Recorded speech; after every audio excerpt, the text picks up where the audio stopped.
Okay, let's unpack this. We've received a truly fascinating and, I have to say, a profoundly unsettling stack of material today. We are diving into the world of Hailsham, Mm. an institution designed to raise individuals for a singular, non-negotiable purpose. Yeah, we're talking about lives that are completely mapped out from birth to what they call completion. The entire fate, this ultimate selflessness of the donor program, it's all predetermined. And the most critical information is just deliberately withheld. It's a powerful narrative, absolutely. It's told primarily through the recollections of one individual, Kathy H., and what it really illuminates is a society that's built on the management of information. Hmm. These individuals are guided by guardians, and later on they're influenced by what they call veterans. Their whole reality is constructed, and the most critical information about, their mortality, their ultimate destination, it's all carefully obscured. It's a technique the students themselves come to recognize. They call it being told and not told. And that dynamic, I think, is the core of our mission today. We really need to go beyond just summarizing the events and do a true deep dive into the specific mechanisms of control. Right. How is hope rationed out? How is value assigned, almost surgically, through systems like the gallery? And maybe most importantly, how do the complex, profound relationships, love, friendship, betrayal, how do they even form, let alone survive, when the fundamental facts about your own existence are always deliberately hidden from you? This material gives us such a unique vantage point, doesn't it? It lets us into the psychological terrain of living under absolute information control. It really does. We can explore how, when the truth is rationed, that human impulse for critical thinking, for resistance, for self-definition, it doesn't just disappear. It just Right. manifests in other ways, passive ways, complicated ways, and often really heartbreaking ways. We need to understand the social engineering that shaped their identities long before they ever even stepped into their roles as carers and donors. Okay, so let's begin right where that conditioning started. Hailsham itself. On the surface, it's presented as this sort of elite boarding school, but its true function was, well, far more clinical. Mm-hmm. We know the structure. You have the guardians, like Miss Emily and Miss Lucy, overseeing the juniors and the seniors, and they're all moving sort of inexorably toward their paths. But the method, the specific method Hailsham used to assign value, to define the very self-worth of these young people, that was a system known as the exchanges. The exchanges were, they were nothing short of brilliant social engineering. They weren't just a school fair, not at all. Yeah. They were the primary engine of social conditioning and all of their internal commerce. 4 times a year, and they aligned them with the seasons, which I think probably lent them a kind of comforting rhythm. They would hold a large exhibition and a sale of student creations. And we're talking everything, right? Paintings, drawings, pottery. Oh, yeah. And even those highly complex sculptures they'd make out of, like, bashed up cans, anything they could create. And the currency wasn't standard money. That would link them to the outside world. Exactly. It was exchange tokens, a completely closed system currency. And the value of these tokens was assigned solely based on the subjective judgment of the guardians. So merit wasn't objective at all. It was institutionally approved. Right. And the function of this was incredibly powerful because it created total dependency on the institution and crucially on each other. These tokens were the only way for students to get personal possessions to create what they called their private The treasures. things they needed to decorate their beds or desks. Right. Yeah. To establish some kind of personal territory, some individuality. Without tokens, you had nothing personal. You were just a blank slate. And that dependency, it just instantly warped the social hierarchy. The sources are so clear about this. Their standing at Hailsham was, well, it was inextricably linked to this creative economy. Mm-hmm. Kathy notes, and this is a quote, "How you were regarded at Hailsham, how much you were liked and respected, had to do with how good you were at creating." It's an intellectual caste system. It is. It's based on perceived artistic talent, and it's all enforced by the guardians. It's so subtle, but devastating. Right. They didn't have to be competitive in, academics or sports in the normal way. No, they had to be competitive in expressing their soul, in creating tangible proof of an inner life.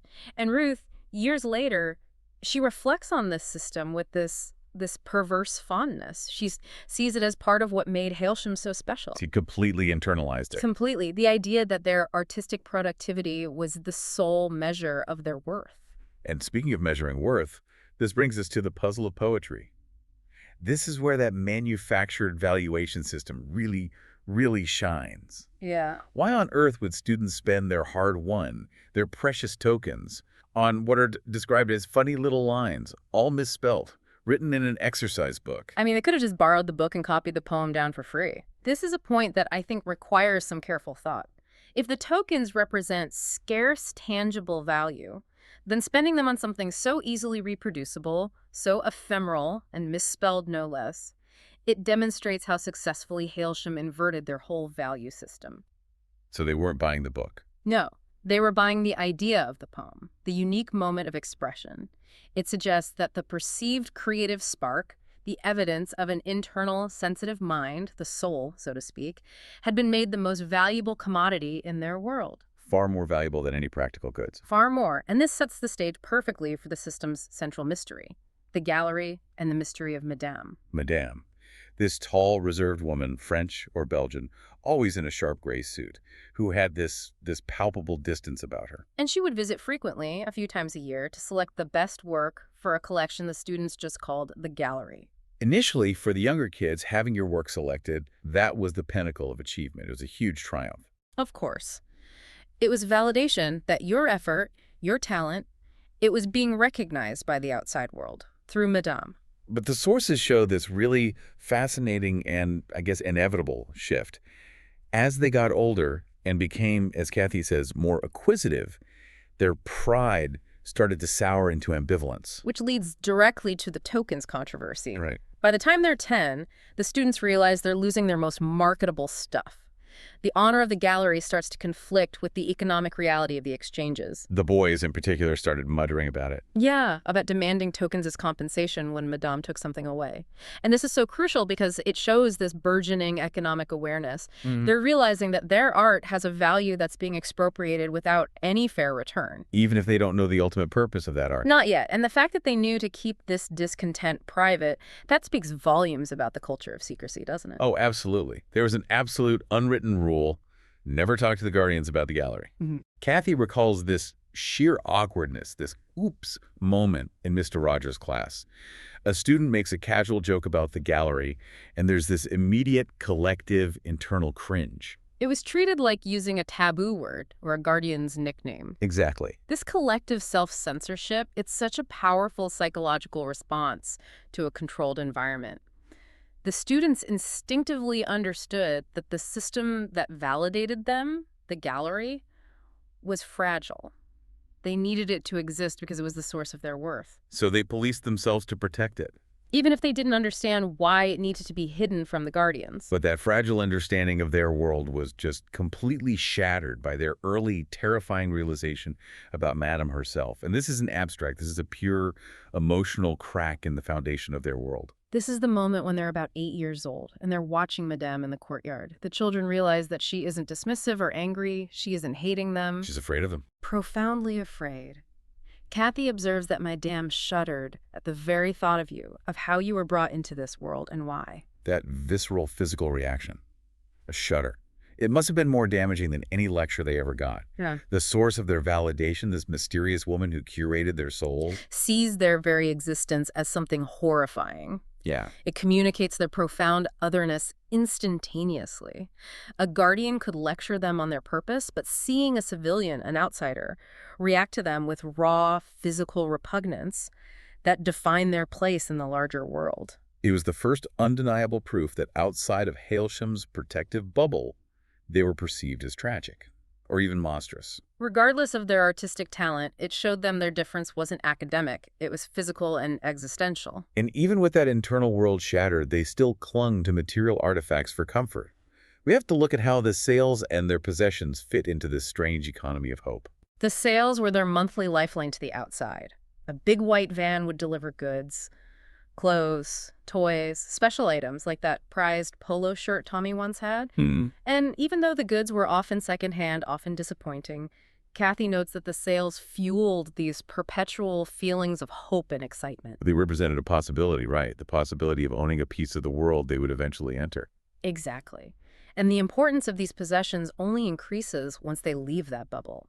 When the Hailsham students arrive at the cottages, their collection of artifacts suddenly becomes a social liability. Because they're desperate to fit in with the older, more experienced veterans who weren't raised in that unique art-centric system of Hailsham. And this leads to that incredibly poignant moment when Ruth consciously tries to shed her Hailsham identity. She takes her entire collection, her private treasures, all accumulated with such effort, puts them in a bin bag. And asks Kefers, one of the maintenance men, to take it to an Oxfam shop. It's a desperate attempt to normalize, to eliminate the visible proof of her unique and now frankly embarrassing Hailsham past. She needs to be seen as just like them. Even if it means throwing away years of her curated self-worth, that decision just underscores the incredible pressure they felt. What was once the definition of their individuality became a marker of their otherness, forcing them to adopt these outside norms, even at the cost of their own history. The information control system at Hailsham, it was complex. It was built on a policy of deliberate obfuscation rather than outright lies. Which resulted in that dynamic the students themselves recognized, being told and not told. The Guardians were masters of evasion. They created this fog of high-minded language that completely obscured the fatal truth at the center of it all. You just have to look at Miss Emily's lectures. They're the perfect example of this deliberate ambiguity. When she's addressing poor behavior or just a general sense of unease, her speeches were so dense with these loaded, judgmental phrases. Things like unworthy of privilege and misuse of opportunity. Yes, and this language wasn't just vague, it was self-aggrandizing. It made the students feel special, privileged, even as she would stop mid-sentence, frustrated, asking rhetorically, "What is it? What is it? What can it be that thwarts us?" And the implied answer was always the student body's own failure, not the system's cruelty. It kept the fundamental facts blurry while maintaining this sense of their elevated status. We also see this psychological manipulation in the way they scheduled information. The system created cognitive dissonance by blurring the lines between what was essential and what was frightening. Right. When the Guardians finally started giving proper lectures about sex, which the 13-year-olds were deeply worried and excited about. Of course. They often ran them together with talks about the donations. It's a classic psychological tactic. It ensures the critical, fatal information gets pushed into the background. The immediate, emotionally charged subject, sex, relationships, it completely eclipsed the abstract, distant reality of the donations. So they received the factual information that they would donate, that they couldn't have babies, but they just lacked the emotional, the chronological, the intellectual framework to truly process the impending catastrophe. Tommy sums this up perfectly later on, doesn't he? He notes that even when they were older and the talks became formal, nothing came as a complete surprise. It was like we'd heard everything somewhere before. Mm-hmm. The problem wasn't a lack of data. It was the lack of context that made the data meaningless. They knew the words, but not the terror those words represented. And this unstable equilibrium, it was finally ruptured by the actions of one person, Miss Lucy. Her radical honesty. Miss Lucy was such a stark contrast to the other Guardians, who were often very prim and intellectual. She was strong, sporting, initially quiet. But later developed a noticeably brisk style, yeah. Perhaps masking her inner turmoil. And we get hints of her moral conflict earlier on. Tommy reveals that pond conversation where Miss Lucy told him it was all right not to be creative. Which directly contradicted the entire artistic culture of Hailsham that was telling Tommy his inability to paint meant he was somehow lesser. Right. And that conversation was the first explicit link Tommy received, connecting the value placed on creativity to the other stuff, the donations. She was trying to ease his shame by telling him the system's primary value metric was flawed. But the true unforgettable rupture came with the pavilion speech, the revelation. Caught in a downpour, Miss Lucy, just standing exposed in front of the students, delivers this speech that's just born out of desperation. She completely abandons the ambiguity. And she states their fate clearly, brutally, and without any mitigation. She tells them their lives are set out. You'll become adults. Then before you're old, you'll start to donate your vital organs. That's what each of you was created to do. And crucially, she explicitly crushed their hazy dreams. She said they wouldn't be film stars, they wouldn't work in supermarkets. It was a categorical rejection of all the outside world fantasies they clung to. And the impact was immediate and profound. The sources confirm that after this, all the casual jokes about donations just evaporated. The subject instantly became somber and serious. It was the difference between an abstract concept and a concrete, immediate timeline. Miss Lucy forced them to own their reality. And her actions weren't without immense personal cost. Kathy recalls witnessing Miss Lucy's inner conflict manifested physically, like a kind of private rage. Right, she sees her in that small, dark room 22, frantically scrubbing black lines over neat blue handwriting on papers. That image is terrifying. Kathy correctly realized that Miss Lucy was destroying records or evidence, but it also speaks to a deep moral frustration with the system. She wasn't just destroying information. No, she was attacking the meticulous, tidy paperwork that documented the controlled fate of these children. It was a futile but violent attempt to vent her despair against the neatness of the apparatus. Her later comment about other people being quite happy to leave it that way regarding the ambiguity, it reveals she saw the other guardians as morally compromised, complicit in the told and not told lie. Absolutely. And because of that information void the Guardians deliberately maintained, the students were forced to create their own emotional safety nets. Which took the form of these powerful fantasies of the outside world. They had only the haziest notions of life outside Hailsham. They genuinely debated whether they could be film stars or work in supermarkets, which just shows how truly sheltered and detached from reality their upbringing was. These weren't just aspirational jobs, they were symbols of a normal, full life. But the most enduring, the most comforting fantasy of all was the Norfolk myth. Norfolk, conceptualized as a lost corner of England, a place where all precious lost items eventually collected and could be found again. Kathy's convinced that the real value of that myth was the immense, though often unacknowledged comfort it provided them. It was a repository for misplaced hope. If an item, a treasure, or maybe even a lost potential future was gone, it wasn't destroyed. It was just waiting in Norfolk. It was a beautiful, tragic metaphor for retrieving what was impossible to retrieve. They needed that repository because their lives felt so temporary and their possessions felt like borrowed comfort. The Norfolk myth gave permanence to loss. So if the system dictated their future, their relationships really defined their present. We have to look closely at the intense internal dynamic of the core trio, Kathy, Ruth, and Tommy, and how their complex interactions were driven by the scarcity of both love and status. Let's contrast their early behavior. Tommy was the easy target, prone to those famously destructive, furious tantrums. Right, and Kathy was defined by her genuine, almost maternal kindness toward him, like worrying over his prized polo shirt during a rage and getting hit by accident while trying to interrupt his tantrum. She demonstrated pure, unsophisticated empathy. Ruth, on the other hand, was driven by social ambition. Her early actions, things like leading the secret guard to protect the popular Miss Geraldine, or even lying about knowing how to play chess just to impress Kathy. They were all attempts to assert social superiority, to gain recognition within that rigid Hailsham hierarchy. And that need for validation led to these calculated deceptions. The most famous one, of course, is the pencil case incident. Ruth gets this shiny, dotted pencil case at a sale, but immediately claims it was a secret personal gift from Miss Geraldine. Which was a clear attempt to bypass the rigid system of the exchanges and suggest she had a favored, unique relationship with a guardian. That's a major social advantage. What's so fascinating is Kathy's reaction. She wasn't motivated by simple jealousy, it seems. No, it was an intellectual need for truth. She undertakes this meticulous detective work consulting the register thing, the sales register, with a monitor to prove the pencil case was bought, not gifted. And the subsequent confrontation is so revelatory. When Kathy presents the factual evidence, Ruth is at a complete loss for words and on the verge of tears. It shows that Ruth's lies, though manipulative, they really stemmed from a deep emotional insecurity. When she's exposed, her carefully constructed social standing just crumbles instantly. And the unexpected emotional fallout was on Kathy.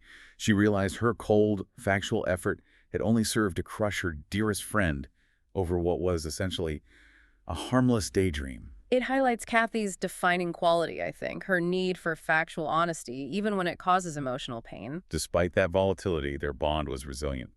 Years later, after Ruth and Tommy had temporarily split up at Hailsham, Ruth actively seeks Kathy's help in the later repair. And Ruth's motivation is purely pragmatic. She says, I want me and Tommy to get back together again. Kathy, will you help? It's the language of urgency, of necessity.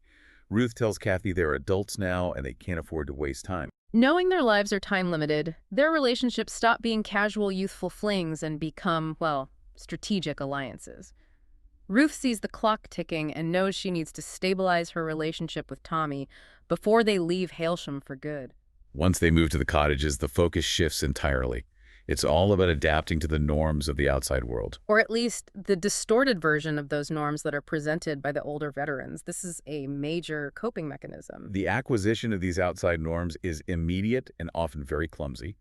Kathy observes how the veteran couples mimic behaviors they see on television. Things like Susie and Greg's dramatic eye-rolling and that emphatically whispered "God help us" line, which came straight from an American sitcom. Right, even intimate gestures like a parting embrace evolved into this quick, light elbow slap with the back of the knuckles. And Ruth, still so desperate for status and assimilation, she eagerly adopted these grown-up behaviors, often with a forced earnestness that Tommy just didn't understand. This pursuit of the superficial markers of normalcy was a way of distancing themselves from the perceived oddity of their Hailsham upbringing. If they could mimic the outside world, maybe they could be of the outside world. They also indulged in the reading lie. This is a social game where they'd pretend to have read these massive, complex novels they hadn't touched, like War and Peace or Daniel Deronda. Mm-hmm. They would nod knowingly at references, allowing for this unspoken agreement to assume a mysterious dimension where everyone was highly cultured and well-read. The psychological function of that lie is so complex. Why pretend to read difficult Victorian literature? Well, I think it's because reading dense, complex books is seen as proof of a deep, cultivated intellectual inner life. Proof of a soul. In short, yeah, proof of a soul that has engaged with humanity's great questions.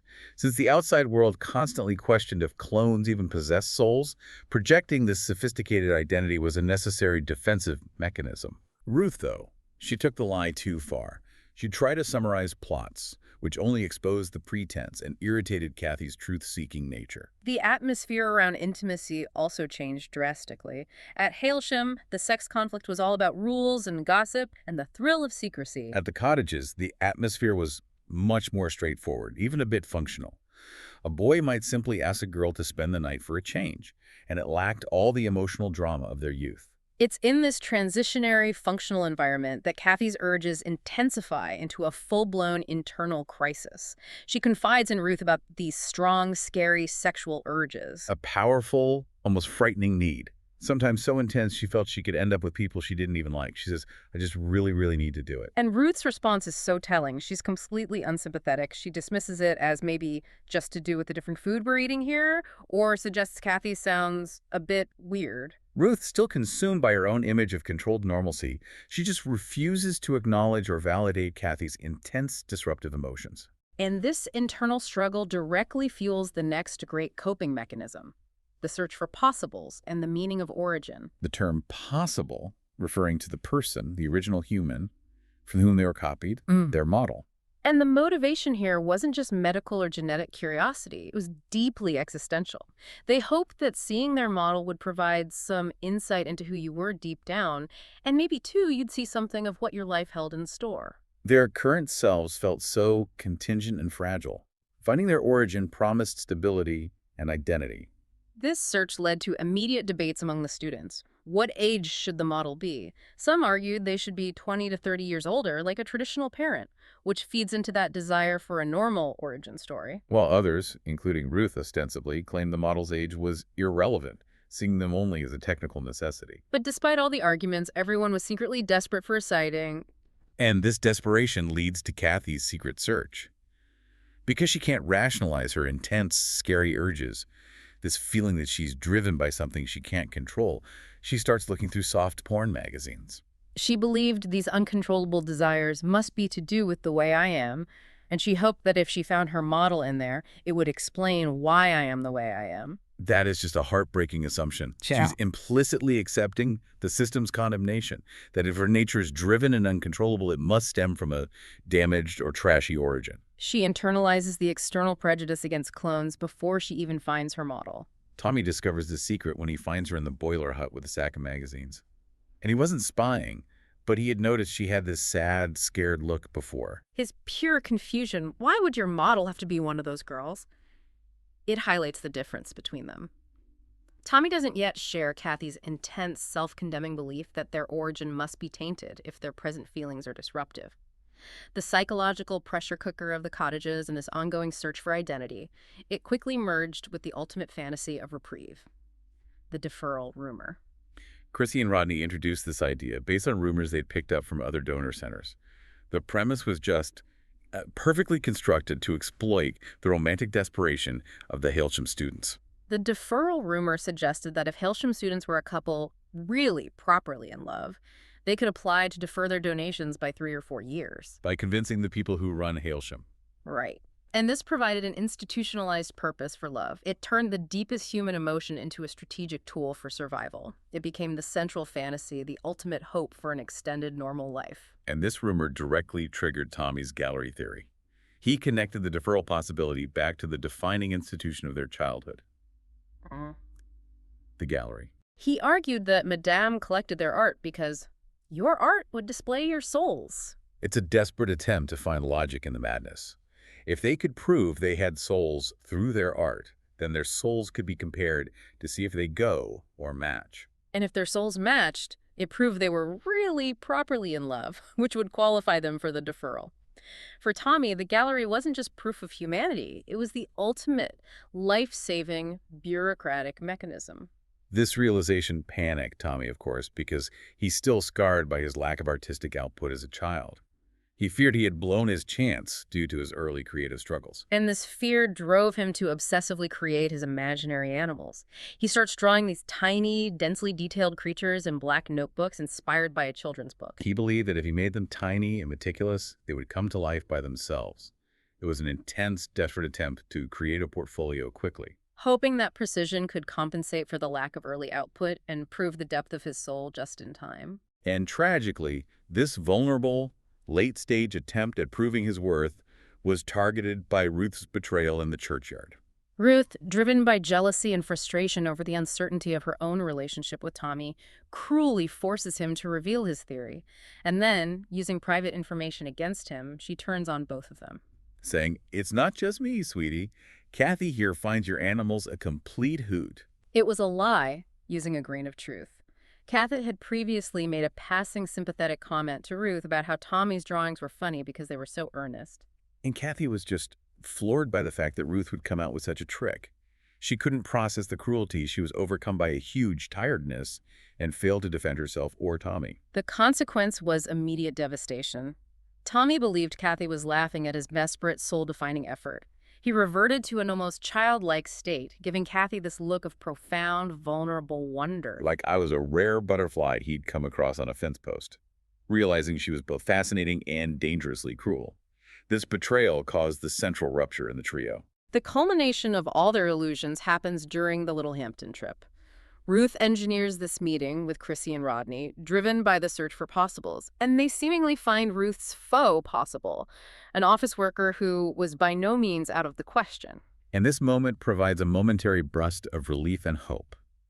The idea that they came from ordinary, functioning people. But that relief is instantly destroyed by Ruth's rage. Standing by the cliff edge, she has a complete emotional meltdown, destroying the fantasy herself. She shouts the internal, self-condemning truth. "We're moderate from trash. Junkies, prostitutes, that's what we come from. We all know it, so why don't we say it?" She accuses the others of merely engaging in a bit of fun pretending, demonstrating the destructive power of that internalized shame which stems from the system's implied judgment. However, amidst the chaos of that trip, there was one small, pure moment of grace.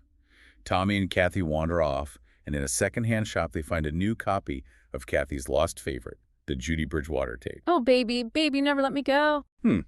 Tommy had searched for that tape years ago, promising to find it. It's like he fulfilled their version of the Norfolk myth. That moment, forged by shared memory and genuine care, it stands in such stark contrast to the strategic, lie-filled interactions with Ruth. It's a symbol of pure connection, uncorrupted by the deferral rumors or the need for status. And the trip ends with the ultimate emotional clearing. Ruth's road confession. Exhausted, driven by guilt, and facing her own impending completion, Ruth finally confesses her long history of manipulative lies to Kathy. Her own strong sexual urges, the deceit over the pencil case, and, most crucially, the main thing is, I kept you and Tommy apart. And this final, painful act of honesty clears the air. It's Ruth's attempt at penance, at legacy, It leads to this tacit plan, spurred by Ruth's strong encouragement, for Kathy to step in, become Tommy's carer, and give it a try with him. perhaps hoping to achieve the loving relationship that she had sabotaged. Years later, after Ruth begins her donations, Kathy and Tommy finally pursue the now hollow deferral rumor, leading to the devastating confrontation with Miss Emily and Madam. The scene itself is so carefully crafted for maximum emotional weight. They find Miss Emily in this quiet, dark house, now confined to a wheelchair. Madame Marie Claude is present, listening intently from the shadows. Mm-hmm. And Kathy realizes the meaning of Miss Emily's self-questioning phrases from their childhood. Do I go too far? They were never for the students, they were for Madame, the unseen figure acting as her moral auditor. And the truth about the deferrals is the first confirmation of their futility. Miss Emily is unflinching. She says, "It was never true. A wishful rumor, that's all it ever was." She even notes that for most, it was just a little fantasy that they never actually had the courage or means to put to the test. But the true horrifying insight concerns the purpose of their childhood. The reason for the gallery, this is the core revelation. The art wasn't collected to save them or grant them freedom. It was taken to prove you had souls at all. Miss Emily details the history. In the early days, following the scientific breakthroughs, the world struggled to rationalize the use of clones as living organ factories. Public opinion preferred to believe the clones were less than human, that their organs grew in a kind of vacuum. So Hailsham was established as a counter-movement, a shining beacon, meant to fight this dehumanizing narrative. The entire point of teaching them poetry, art, creating a cultured environment Was to demonstrate that clones had depth, sensitivity, and humanity. The art was the key evidence presented to the world to justify making the donation process humane. not for the sake of the donors. No, not at all, for the ease of the public conscience. My God. Miss Emily's confession reveals the devastating moral tightrope the Guardians walked. She says she worried constantly about the morality of the system, while Madame thought that if the public was so foolish, they should be allowed to believe Hailsham's carefully crafted facade. The whole system was designed to allow the outside world to feel less guilty about using them up. And the movement, which was designed to square the circle, asking the world to accept her humanity while demanding their organs, it inevitably failed. The downfall of Hailsham came after the Morningdale scandal, coupled with the public fear of creating a generation of clones demonstrably superior to the rest of us. Public support dried up, and Hailsham was among the institutions that were swept away. The experiment in humane control was over. This profound truth hits Tommy and Kathy as they prepare for the inevitable. Life as a carer and donor proceeds with the chilling clarity of fatalism. Kathy becomes Tommy's carer, and they finally have sex following his third donation. Kathy reflects on their intimacy and admits it was partly a natural evolution, but is also tainted by the lingering irrational fear that a lack of intimacy could still somehow hurt their non-existent deferral claim. Even knowing the truth, the habits of hope and strategic intimacy persist. And following the confrontation, Tommy begins the slow withdrawal. He reverts to his old, secretive habits, putting away his animal drawings when Kathy enters, distancing himself emotionally. And crucially, he starts identifying completely with the donor community and excluding Kathy.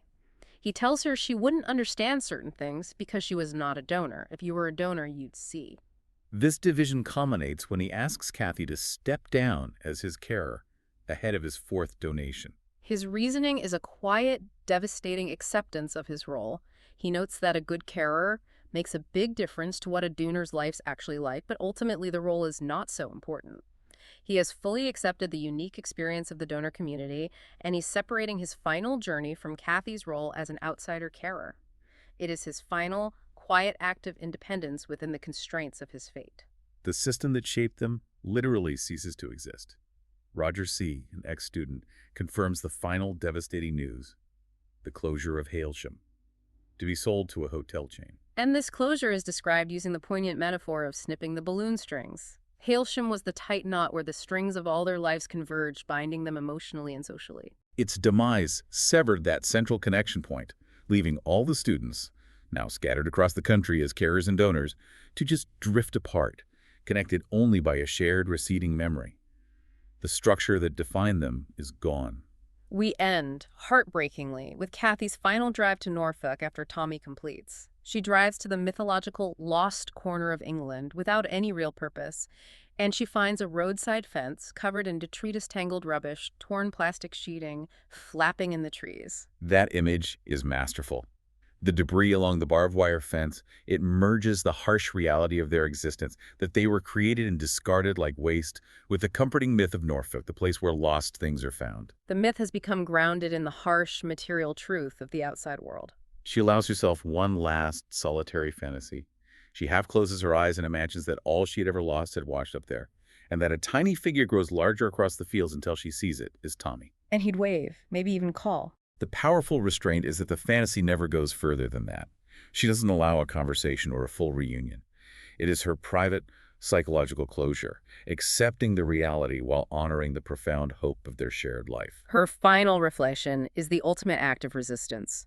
The memories of Ruth and Tommy and Hailsham, they remain safely inside her head, where the system or the outside world can never take them away. #Shag outro.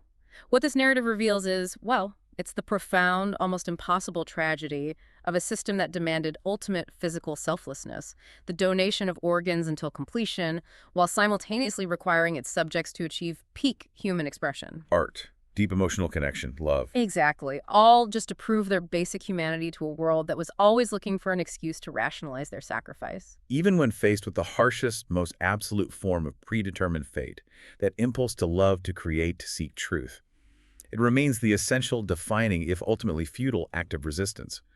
The true gallery, the permanent collection proving their souls existed, it wasn't Madame's stored paintings. It was the resilience and depth of their relationships, forged in the face of oblivion. Indeed. And the fundamental question raised here is one of institutional cruelty versus individual worth. The world needed to see their art to prove they had souls so that its collective conscience could be eased. But if the only acknowledged value of that soul, of that creativity, that depth of feeling, if that was exposed as being merely a tool to facilitate their condemnation, what does that mean for the individual? Is the value of the soul diminished if its only purpose was to ease the conscience of those who ensured its demise? Now that's something for you to think about.